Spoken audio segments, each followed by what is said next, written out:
Welcome, welcome. I'm so glad that you're joining me here today. I have created this new playlist for you and it's Design with Me, and basically it's an over-the-shoulder tutorial of how I do my products. So in today's Design with Me, I'm going to show you how I do my poison bottle labels.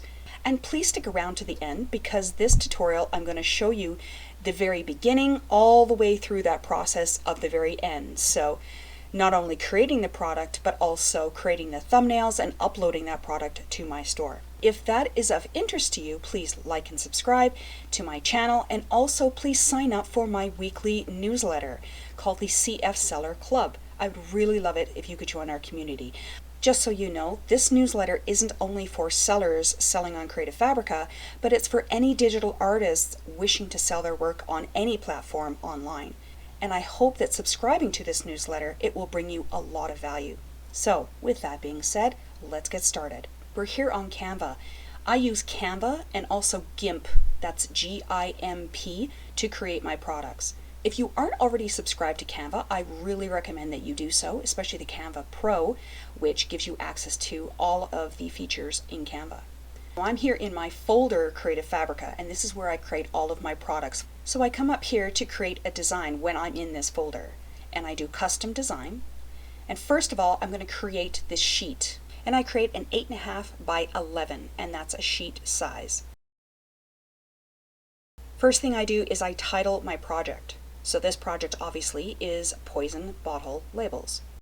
And I click on Elements, and I'm trying to select first of all a shape that looks kind of like a label. So before I started, I measured some really rough estimates of how large the labels would be. I came to the conclusion of 3.5 inches by 5 inches, or a little bit smaller bottle would be 2.5 inches by 4 inches. These are really rough estimates.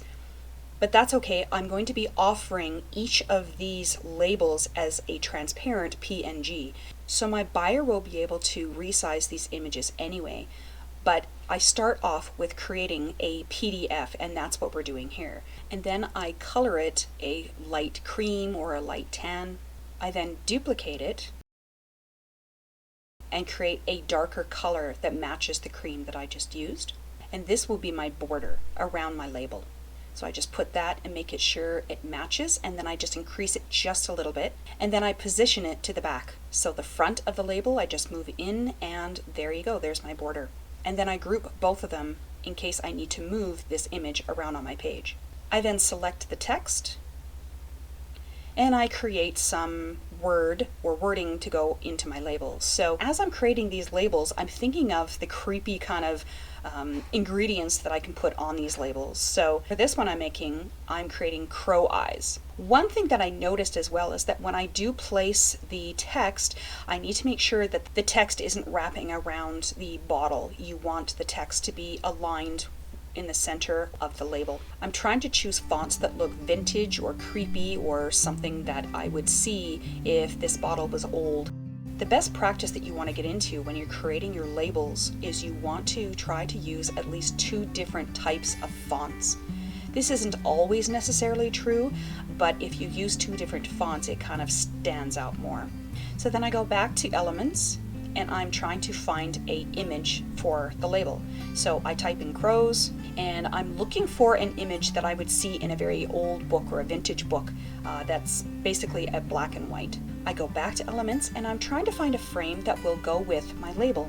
So the best thing to do is just doing experimentation, sort of choosing something that you think looks good and then using that.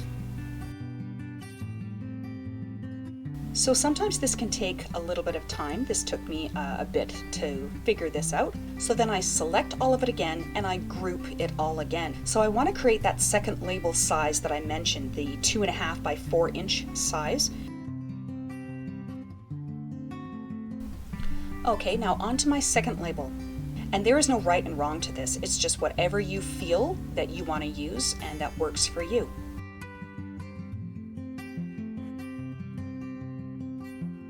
Also, something to consider is that all your labels don't have to be the same color.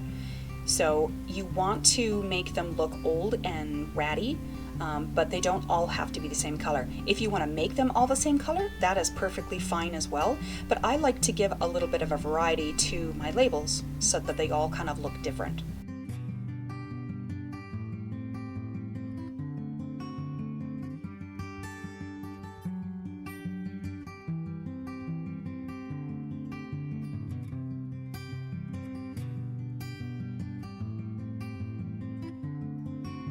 So in case you were wondering, you can use Canva Pro images, but you have to add or alter them in some way. You cannot use that single image alone. So if you add it with other elements or other images, you're good to go.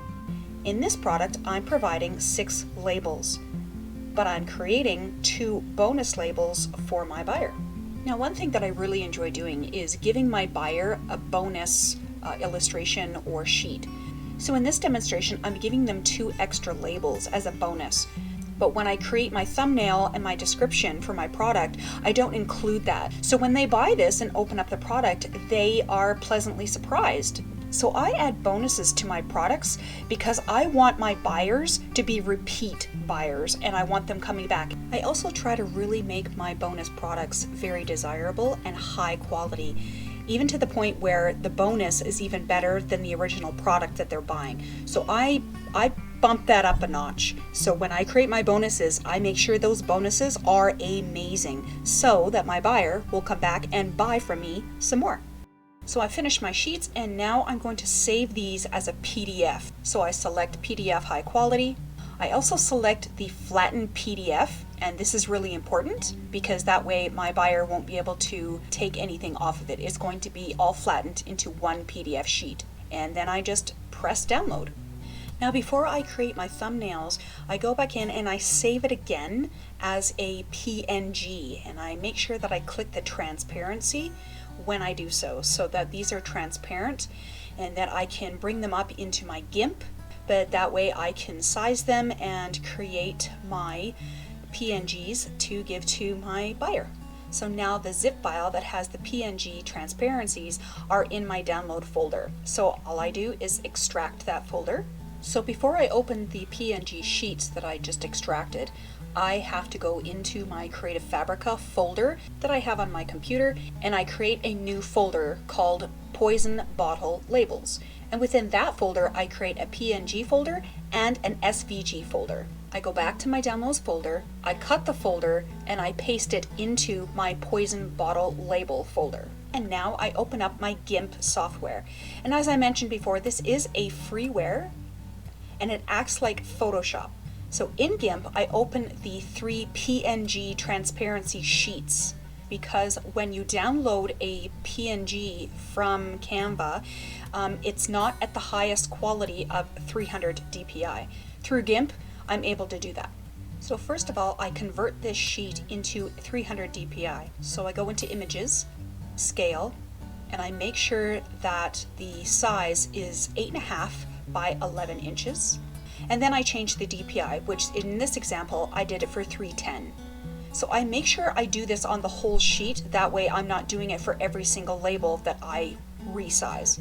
So after that, I come up here to my crop tool and I crop each label individually. And I also rotate it so that it's facing the right way. And after that, I extract it. I have to extract it, not save it in GIMP. And then I put it into the folder that I have created. And I continue to repeat that process for every single label on every sheet that I've done. I just have to remember that before I start cropping each label on each sheet, I need to bump up the DPI. And there you go, there are all my labels. So now so far I have one PDF of 3 sheets. I have 8 transparent PNG labels. And now I'm going to save these labels also into an SVG file so that anybody with a Cricut or wanting to do anything with them, they can also use that for other craft purposes. And how do I do that?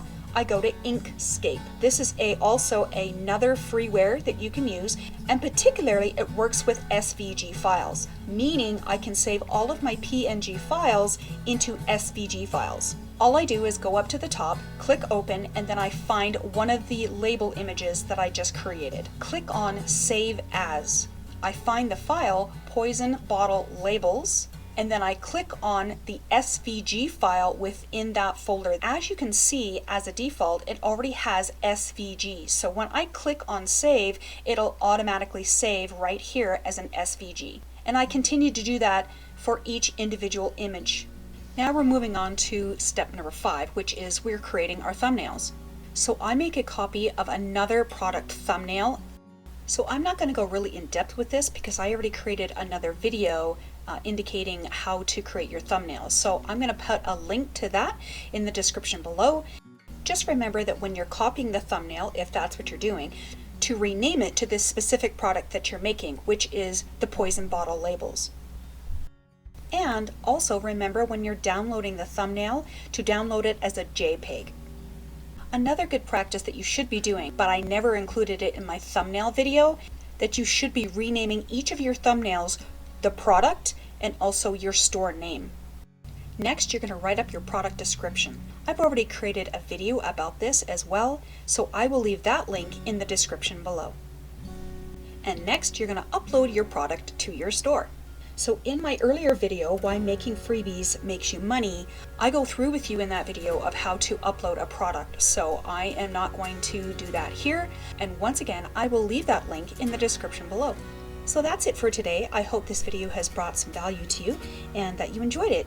If you did, please like and subscribe to our channel, and also please subscribe to our weekly newsletter, where I send out a weekly newsletter every Tuesday. So until next time, we will see you and have a fabulous creative day. Bye-bye.